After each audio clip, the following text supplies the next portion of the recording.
திருச்செந்தூர் ஆண்டவனே வேல் முருகா, தினம் உனக்கு நன்றி சொல்வோம் மால் மருகா.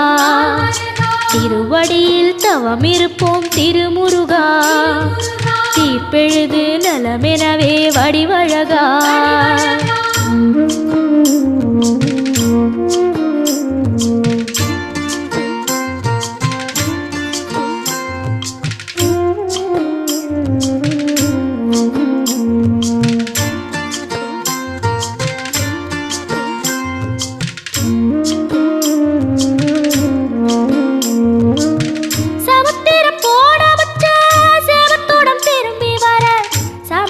சாமி உந்தன் சன்னதியில் வேண்டி நின்றேன். ஒத்தையில